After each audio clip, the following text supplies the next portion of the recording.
Y'all know what time it is. Get those notebooks ready, y'all. Pen and paper. And we're going to do some inequalities and absolute value equations. Let's get it done.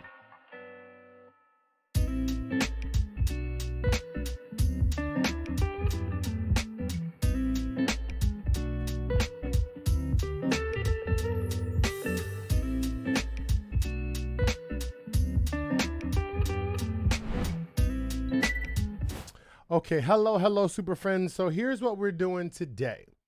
We've talked about so much in this unit and we're about to wrap it up. We're going to do some practice problems today around inequality equations, and then I'm going to walk through some variants on the absolute value equations we've been studying. All right, so I want you to have your notebooks with you. I want you to go along with me. Remember, you can stop at any point in time and like test it out yourself. You know, pause it, see if you got the answer. I'll kind of go through the explanations at a pace. So if you are working on the problem and you want to kind of like work ahead, please go work ahead.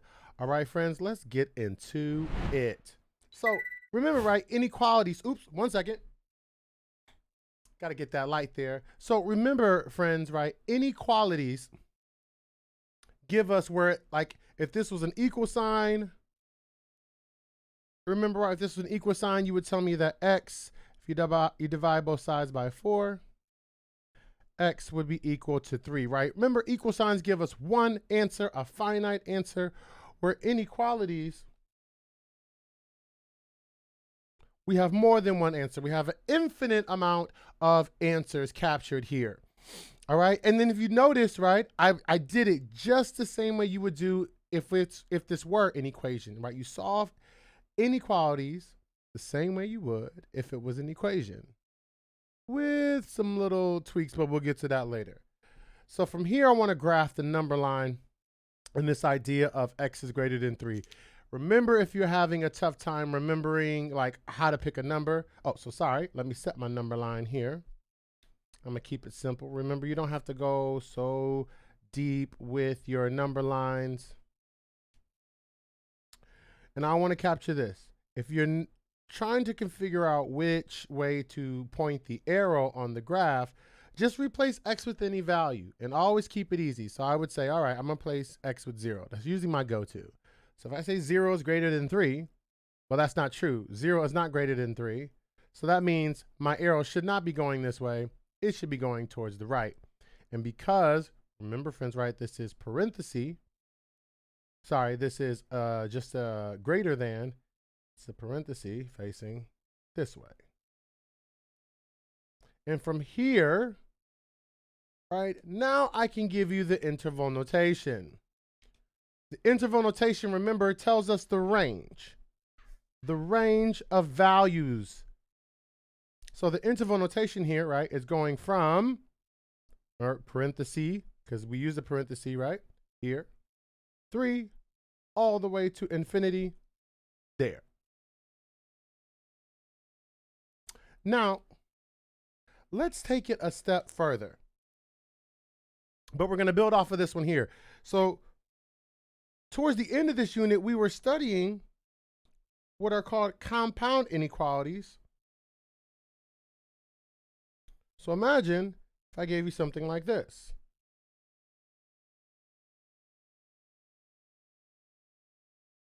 Now I'm going to go ahead and put my number line out here just because I know I'm going to use it. Now, friends, if you feel comfortable, I told you if you feel comfortable going from the inequality right to the interval notation, fine.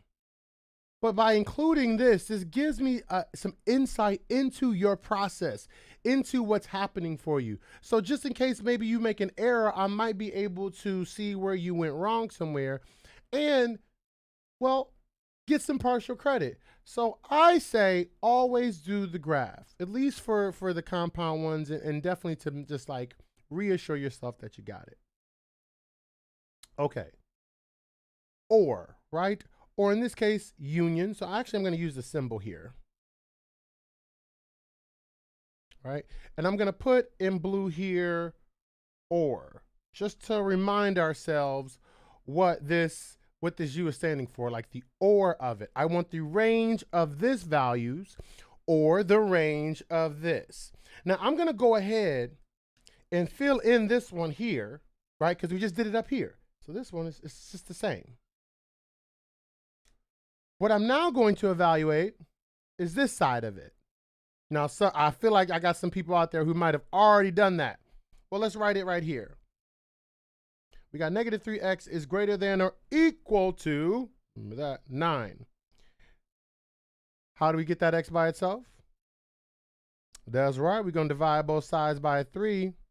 Hold on. Wait a minute, right? You see, I'm pausing for a reason. We're dividing by a negative. Something happens to the inequality when we multiply or divide by a negative. That should be somewhere in your notes somewhere. People, don't play with me.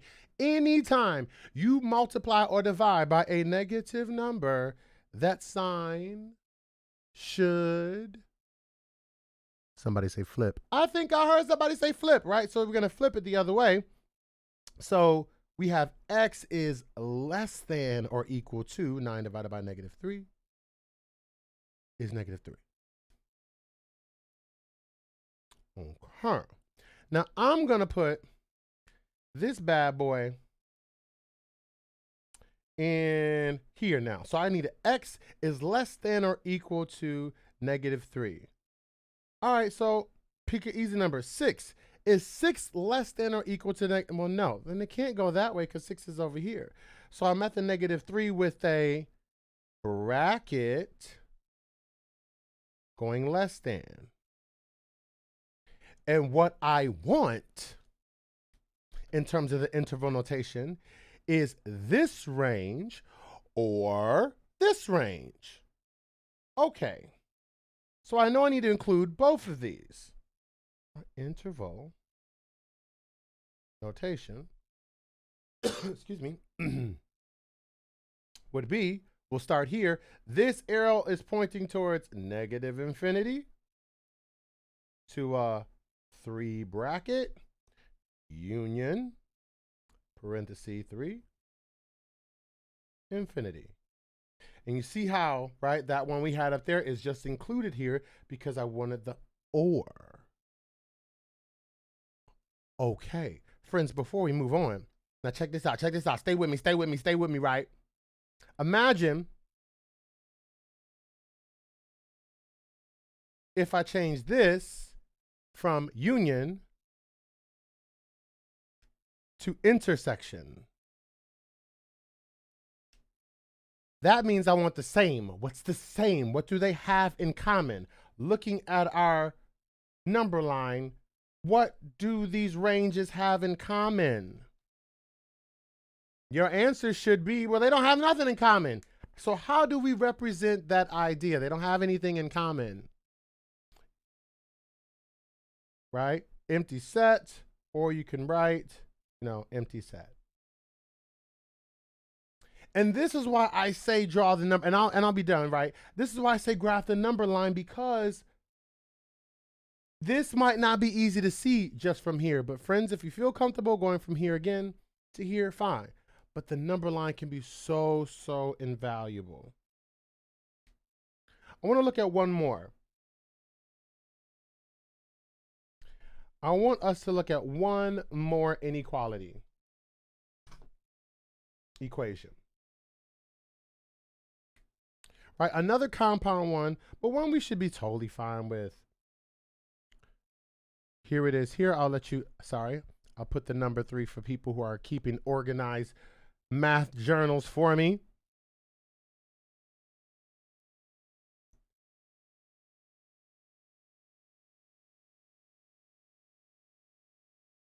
Okay, here we go. Here's our math sentence, right? 2x plus 4 is less than or equal to 8. And I want the intersection of this with 8 plus x plus 8 is greater than 6. All right, so let's do some math. Let's just deal with this right here. Remember, solving just like we would any other equation. I'm going to do a minus 4. Boom. On the minus 4. Yup.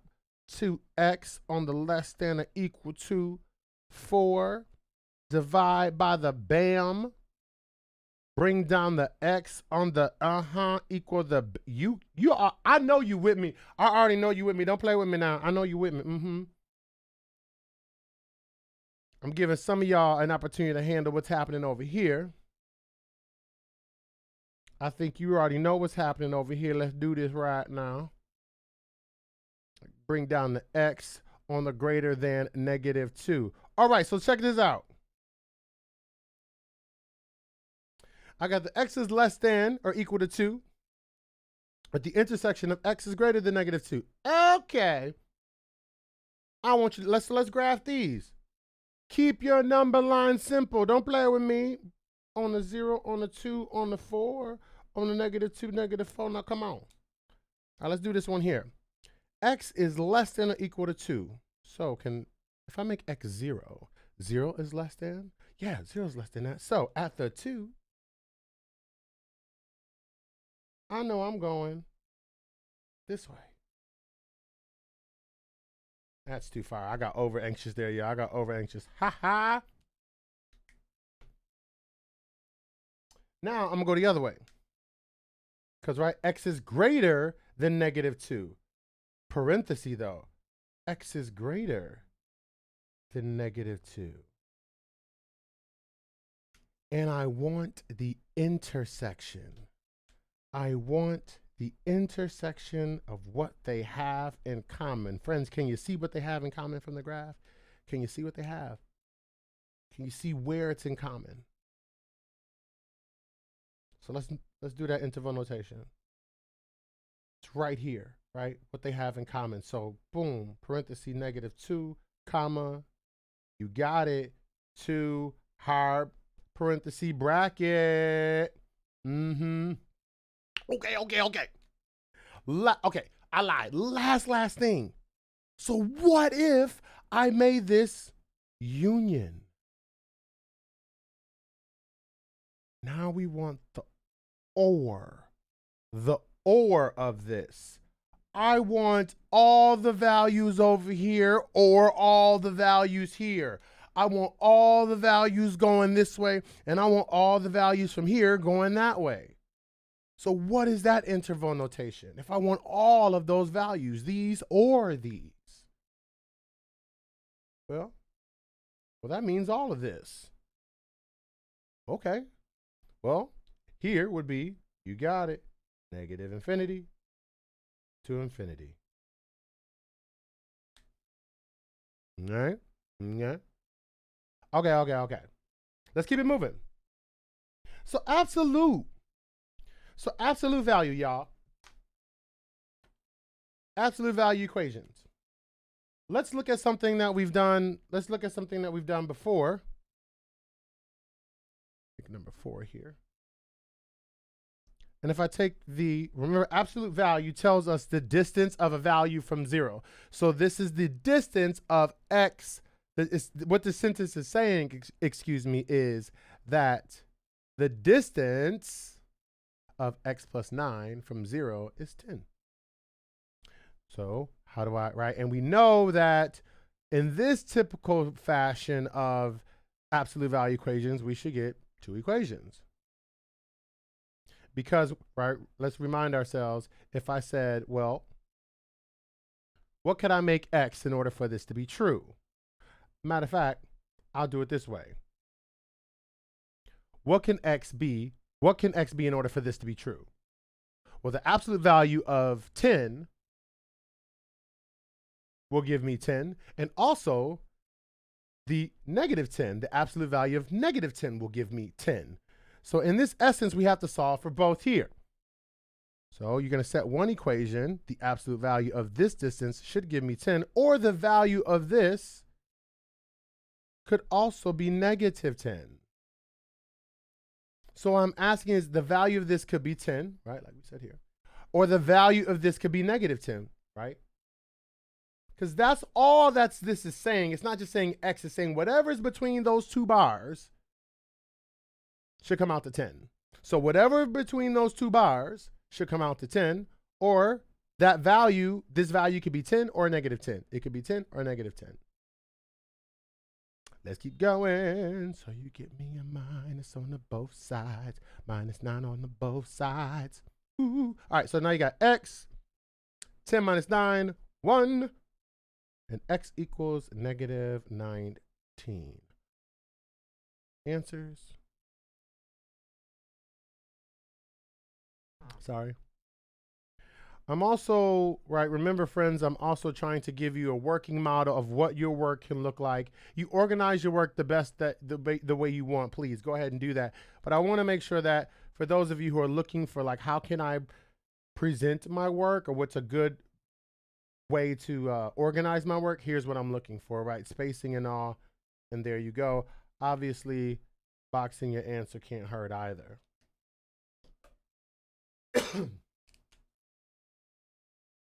Let's do another variant. So what if I give you something that looks like this?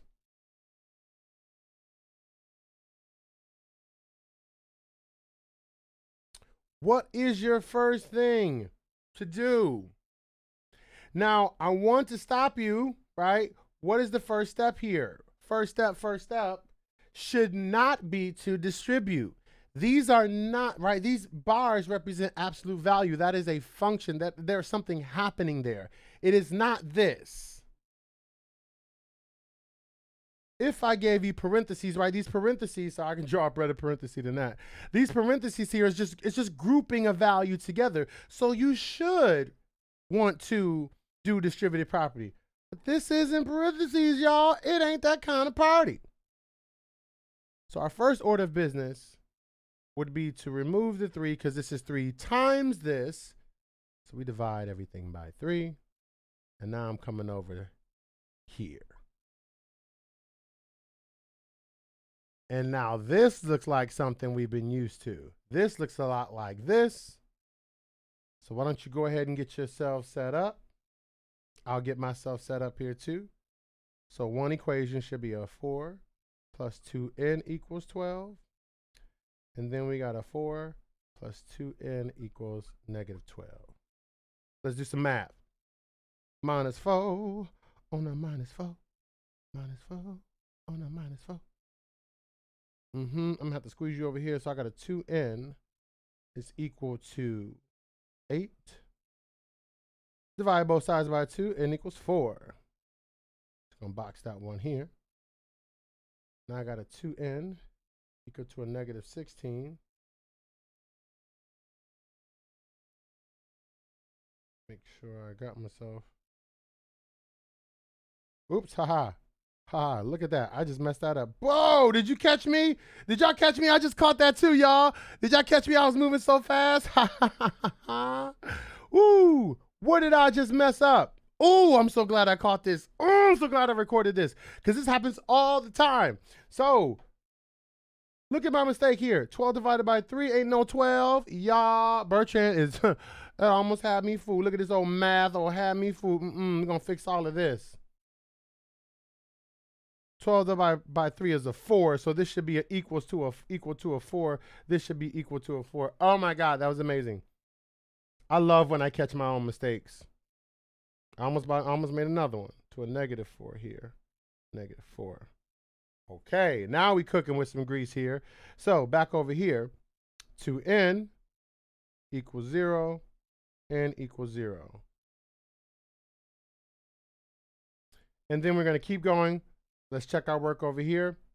Important lesson, y'all. It happens all the time. And I'm glad, and I'm purposefully not going to edit this moment out, because that is just how math is, right? Sometimes we can be just moving so fast and just going through something that you just, oops, you make these really silly errors. And mathematicians do it all the time. But it is important to, like, when your gut says go and check something, go check it out. All right, so divide both sides by 2, n equals -4. Shablam.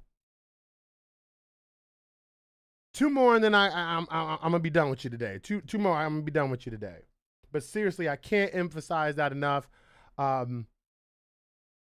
It's okay to make mistakes. God knows it's okay to make mistakes, and I hope you all appreciate and take that lesson, that unintended lesson, that I'm going to share with you all. Ha ha ha.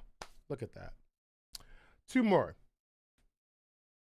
So we looked at right? We looked at this. I'll just write this real quick just to explain something. So we looked at a typical absolute value equation where you have 2 equations and typically 2 answers. Well, let's look at one where I set it to a value of 0. Well, this is not the time for you to get creative with your math, people. There's no such thing as a -0, so don't play with me. 0 is just 0. So in this particular circumstance, and I think this is 1, 2, 4, 5, this is 6. In this particular circumstance, you don't have 2 equations. You just got the 1. Plus 2 on both sides, plus 2 on both sides. 2. Divide both sides by 2. X equals 1. And that's it. One more variant to show you is this kind of problem.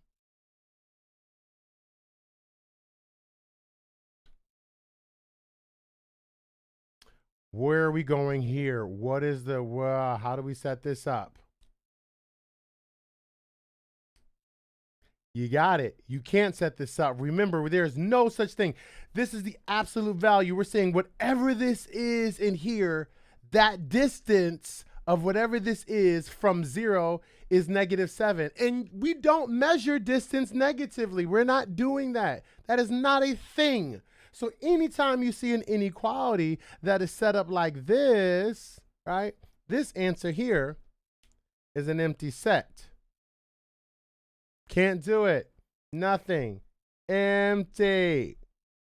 Empty, empty set. Haha though. But what can be done, we'll call this 7a, and this is like 7 2.0, is this though. This is doable. Look at the difference. Note the difference. Note what you see here. Essentially, there's a value of -1 in front of this, so we can divide everything by -1. And then you're left with the absolute value of 5x plus 3 equal to 7. And this, friends, is something we can do. Just, right, note the differences. Okay. Well, that's it, right? That's our practice for this.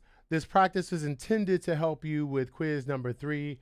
As always, reach out. Let me know how you're feeling about this. Let's talk about it. And thank you so much for just being great. See you soon.